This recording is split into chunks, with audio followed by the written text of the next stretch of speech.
case. Uh, Thank you, Aditya, for introducing me. And thank you everyone for joining in. I will be presenting the Hot Path SSA form in LLVM.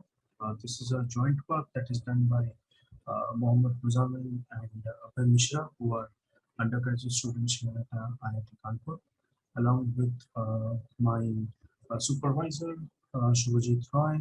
I'm currently the vice presenter for this talk, and I'm pursuing a PhD from IIT Kanpur as well. This work has also we have been helped a lot by Awanish Pandey, who is right now working in Qualcomm India. Without much further ado, let me get started with the talk. So the Hot Path SSA form or the HPSSA form was a part of our work which we implemented inside the LLVM compiler infrastructure. And this work is based on the following two papers which have been published in CC 2010 and Scopes 2017. So most of the algorithmic details and the other optimizing information for how HPSSA works are in details in this paper. However, in this talk, we focus more on some of the application aspects and how we implemented it in the LLVM compiler infrastructure. To get started, why do we need another SSA form? We already have the LLVM SSA with us. The use case comes in for profile guided analysis on paths. If you see the control flow graph, which I show over here for a standard program, the dotted red lines show a sequence of basic blocks like A, B, D, E, G, and on the right you have A, C, D, F, and G. So these sequence of paths are hot paths, or what we call frequently executed paths in the program. So we do some kind of profiling and we get to know that okay, these are the basic paths which are most frequently executed as a program path, and we want to do some kind of analysis on such a on such paths in the program. So if you see what happens here, if we want to analyze as to whether some value or some variable in this along these paths turn out to be constants or not, this can be done. If you see the blue box over here which says B to 9, this value flows in from B to T edge, and thus A can become 10, and subsequently C can become 11, thus making Z get the value of 110. That is along the left path. And on the right path as well, we see the value of X equal to 15 flowing in, and this X would definitely let T 16. However, if instead of doing such path level profiling, if we were doing branch level profiling, if we talk about the branching that happens on block A and that on D, both values X equal to 5 and X equal to 15 can flow into the basic block F, thus making D either taking a value 16 or 6. But in case of path profiling, we can actually find out that okay, D might be a constant 16. So we initially initialize all the variables to 0 value, but however, like over here, we are just showing what the analysis is over such frequently executed paths. So we call such constants, especially the constants which are discovered to be constants along hot paths or frequently executed paths, as speculative constants. And that this is just an application area for where profiling can be used. So the main or the core algorithm that we use for profiling in case of Hot Path SSA form is the Von-Lorenz profiler, which is taken from 1996. But there is an opportunity for using other types of profilers and other algorithms for profiling application. What profile guided analysis opens up the avenue for is to have refactoring opportunities to move code segments around which are frequently executed and to shift them to maybe some other places which are not frequently executed. Like there could be some refactoring opportunities there, like clubbing code segments together. It can be used in program testing, especially for testing of residual paths or those which are not frequently executed paths. We can generate test cases for them. Along with that, we have profile-guided optimizations, and in this talk, I show one such profile-guided optimization, which comes on later on. So what exactly is the problem with just the profile information or the program representation that we have so far? So there are two disparate data structures here. One is the program representation, which is a control flow graph. You have it as a set of basic blocks, and it could come from the AST or 3 score or some representation of the program. But then on the other side, once we start profiling the executable for the program, we need to store this profiling information into a hash table, map, or some kind of an array, telling us, okay, what are the sequence of basic words that form the path and what the number of executions are, like if we want to test for frequently executed or less frequently executed. So we have two different data structures here to work with. Now, given that this disparity is there between the data structures, there have been publications which have proposed path profile guided compiler optimization techniques. Say, for example, there has been path profile guided partial deadcode elimination. There has been path profile guided partial retention elimination. And these deal, like this is a full paper that is dedicated to dealing with using not just a program representation, but also the profiling information, like combining them together, and then they have proposed an algorithm. So this is a full paper that's dedicated just to doing this. I mean, converting from non-path profile algorithm to one that uses path profile. What we want to address here through Hot Path SSA is, can we weave profile information into program representation, like unifying the two data structures together into a single consistent data structure that provides the elegance and convenience of a SSA-like intermediate form, and which can make traditional optimization algorithm, like modifying traditional compiler optimization algorithms to their profile-guided versions with as little changes as possible. Can we do such a thing and still have a nice SSA-like representation to work with? The answer to that is HPSSA. Like PGO is easy with the Hot Path SSA form. Here I show an example of code that we ported. This pass is already there in LLVM. It is the sparse conditional constant propagation pass. What we do is that we convert this sparse conditional constant propagation pass to a speculative variant, and we could do it with just these lines of code and some changes to which I further discuss as we move on. So we were able to convert it to SpecSCCP from SSCP using that is already there in the current LLVM infrastructure using the Hot Path SSA form. And it took us an afternoon to transform SSCP to SpecSCCP. So what exactly, so let me just go into a bit more details into like what the example is and how HPSSA is helping here in SpecSCCP. So I present here a program. What this program does is that you have some of the variables which are marked in pink. These are overdefined variables, or they are not constants, and some of them are marked in yellow, and these are basically constants in the program. This is the case for the left side, and for the right side, if you see the speculative variant that we wrote, so the SpecSCCP pass, it converts the value here at line number 14 and that at 20 to their speculative variant, saying that n and x are actually speculative constants. If we profile the program multiple times in the hot path, so along such a hot path, we discover that n is a speculative constant 5 and x is a speculative constant 7.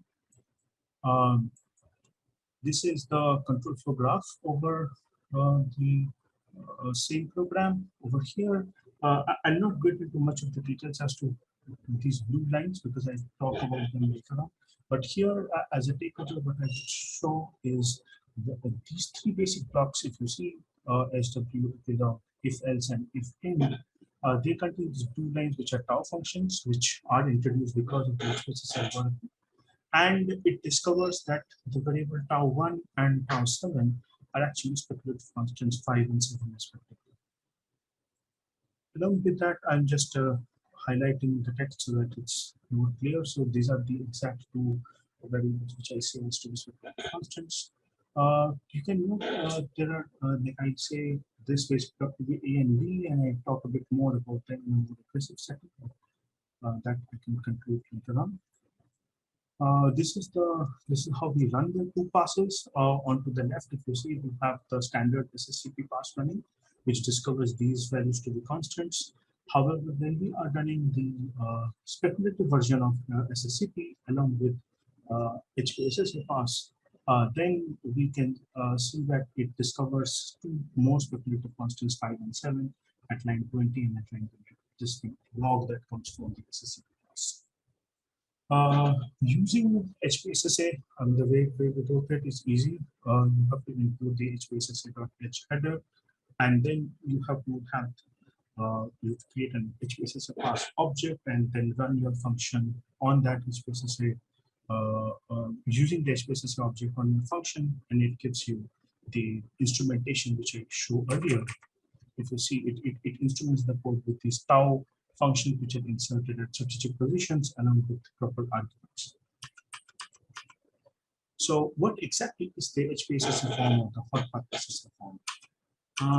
The Hot Path SSA form, what it does is that we already have a notion of a phi function in case of SSA form, which kind of merges definitions which come at the join node. But in case of Hot Path SSA form, we introduce the tau function, which not only takes care of a safe interpretation, which is the return value that we get from the phi function, but we also have a set of other definitions which flow in through the hot paths in the program or through the frequently executed paths. So these definitions, we take a phi over these, and this is what becomes the speculative interpretation for the tau. So it has both the safe part and the speculative part, and we capture that into what are known as tau functions introduced as a part of HPSSA. If you see the control flow graph over here, this path, P0, P1, and P2, these are the hot paths, or these dotted lines show the hot paths over the program. However, if you see the edge from A to E, this outer edge, this is not a part of the hot path, and that's why the tau that we introduce here for x6 does not contain x1. It contains x2, x3, and x4, which comes from the hot paths. So these are the definitions that are flowing through hot paths. But x1 does not flow through a hot path, and it is not captured in the speculative part of the tau. The same is the case for G. In case of G, it's quite interesting and intuitive to see that only two of the hot paths actually come and meet at G, and that's why we have only x2 and x3 appearing, and none of the other definitions, because they don't come to any of the hot paths to node G. So what exactly are we looking for when we see the hot path SSA form? We start with the SSA-like representation. So the base level algorithm is from SSA. It has got a safe interpretation part, which is kind of a meet of over all paths definition, reaching definitions.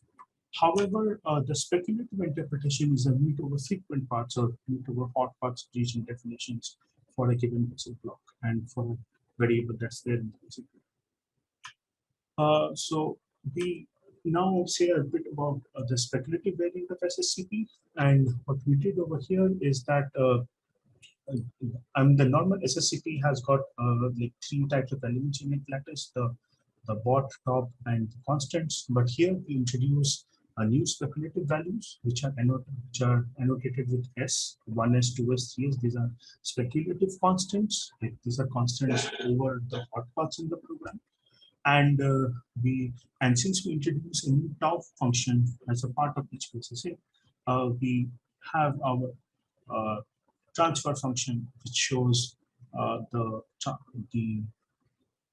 meet over different values that can occur. So what the meet operation tries to do is that it tries to either return a speculative constant, if the evaluation is that to beta S, or it tries to return top or beta depending on how the meet operation worked. here. So again, how we went on to implementing the HPSSA form. The HPSSA form or the Hot Path SSA form has got two parts to it. There is like most of the details of the algorithm is there in the paper, but here I would like to highlight 2 points here. In case of SSA construction, we compute what is known as the iterative dominance frontier, and we place the 5 functions at the positions of the iterative dominance frontiers. But in case of tau insertion, we insert it in the iterative thermal frontiers. So what exactly are thermal frontiers? So these are points where like these are join nodes where a hot path and a cold path are meeting. So one that contains the dotted line, the other which does not have the dotted lines, which is not a hot path. And we compute an iterative thermal frontier, and we place the tau functions at those iterative thermal frontiers, only on those basic points. Like once that we place the tau functions, we have to now keep track of what arguments to fill that in. The first argument is very easy. Usually, if there is a file that is sitting in a particular basic block, that becomes the safe argument. But for the allocation of speculative arguments, the algorithm is not very trivial, and we have to maintain like what definitions flow through a particular hot path to a basic block, and then track like whether to add that definition into the list of speculative definitions we want to show for that tau function. And there are certain constraints or certain restrictions or to when a definition becomes a part of the speculative interpretation of a tau. More details are there in the paper. So we implement both the insertion of tau functions and the argument allocation of tau in LLVM. One more thing that I would want to add here for HPSSA is that we can directly build on top of an SSA form where the phi congruence property may not hold. So the phi congruence property tells us it kind of like groups variables together, shows a class that okay, like we can replace a variable on the left hand side with one of the values on the right hand side. But because of copy propagation, if you see the control flow graph on the left and that on the right, on the left we still have phi congruence to be holding because we can replace x4 with either x2 or x3 depending on how the solution is. But in case of D, the value of A, which is add I32 bar I in the if and block, that A value gets propagated to the phi, and now we have both A and x2 live. And since both are live here, this becomes a problem for the phi congruence property, and we cannot replace x3 with just any A or with x block. So we cannot have different versions of the same variable live here, and this breaks because of copy propagation. But we are able to build HPSSA over such an optimized SSA form, which does copy propagation. So this is one just a good thing we want to highlight about HPSSA construction. So now I come to a bit more details on how we actually implemented the HPSSA form in LLVM.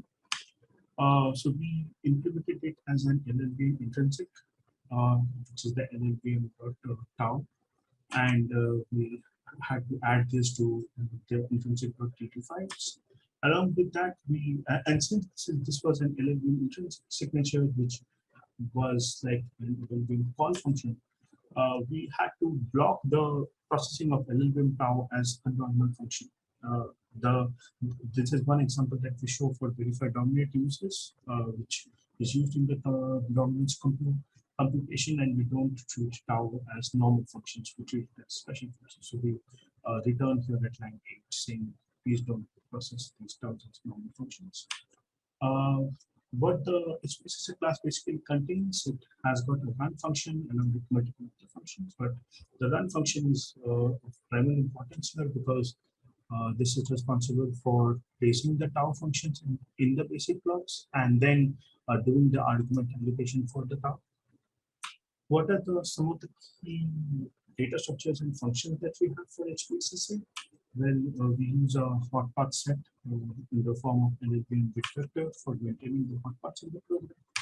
Along with that, we have the hot path set, which tells us like what are the hot paths that come to a basic block, that it's mapped by the basic block.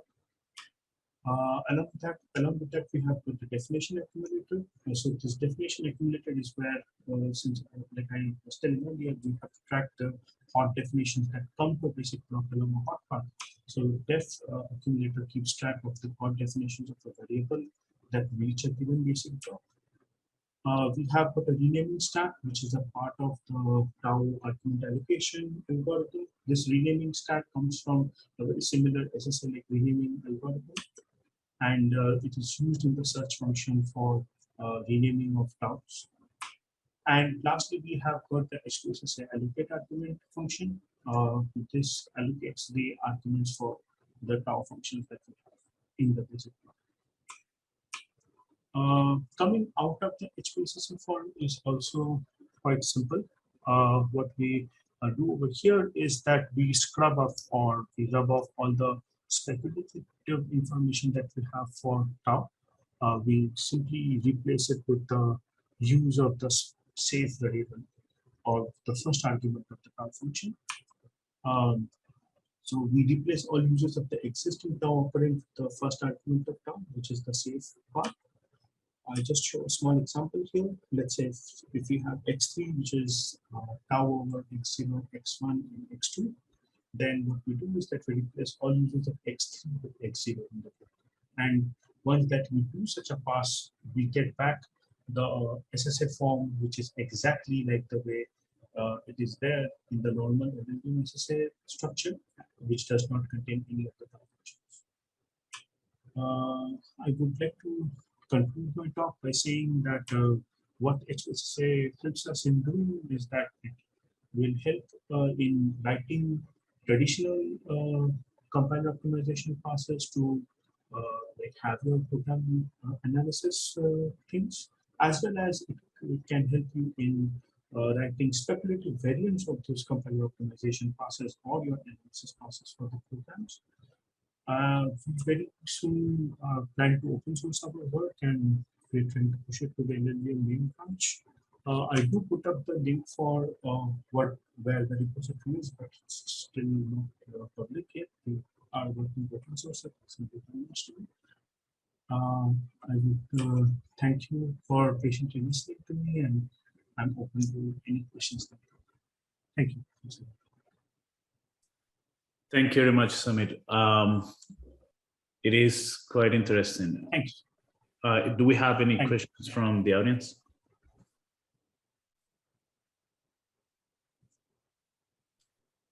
Okay, if not, I do have a couple of questions. The first one is in the tau node, you have the possible variables that would be replaced by that will be used in that particular assignment. Do you also have some information about the probability of each of those variables, or how do you determine which one is more probable than the other one? So over here, so the order of the variables are not of much importance. So over here, we are just trying to capture like what are all the definitions that are coming through the hot paths. But we do like intend to extend our work to have some kind of probability distribution, saying that okay, it might be the case that x2 is more probable than x3. Yes, we do intend to do that at some point of time. But right now, the tau functions are such that all definitions that come through a hot path are a part of them. Like all of them are probable here at, let's say, for x6, which comes in. Okay, so in this example, the fact that you don't have x1 on tau, it doesn't really mean that x1 cannot be a possible value, or it does? I mean, from the analysis, yeah. So from the analysis standpoint, x1 cannot be a value for x. So for replacing x6, we cannot use x1. That is definitely true. Like since it does not flow through any of the hot paths. But if I talk about the variables that are there in the hot paths, they are equally probable. So that brings me to a second question, that is, why do you want to separate the phi node and the tau node instead of having some extension to the phi node that will be able to capture that information? So here what we so if you see the semantics of the tau is, it actually works like a phi for the hot paths. So we like, that's what we try to capture by saying that we have separate tau function, which so instead of affecting what the exact phi is, because phi is being used in other places and for construction or destruction of or coming out of the SSA form, we didn't want to like touch upon that part. We rather wanted to have a separate instruction where like we handle this meet over frequent path definitions, and that's why we have the tau. And that's what we are proposing as a part of Hot Path SSA, that we don't affect the existing phi, but we introduce some like a pseudo phi, which is a meet over hot paths, where you can still have the profile information. Excellent. Thank you so much. Do we have any more questions? I have a question.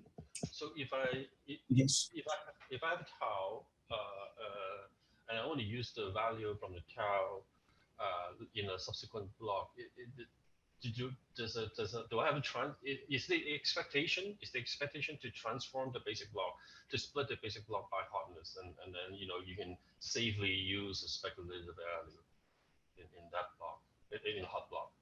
Is that the expectation? So there is a so for example, if you look at block E and that and G, so the variable can be used in the same block. Whatever the return value from tau is, that can be used. It can so happen that this x6 is used further down, like in case of block J, we have the use of x6 again over here. So these whatever is being returned from the tau function can be used inside the basic block as well as for definitions outside the basic block as well. Do I answer your question? I guess my confusion is, you still have x1 being a valid value that's being propagated down, right? So, and so any values that use x6 are guaranteed to be the hot blocks, right? Essentially.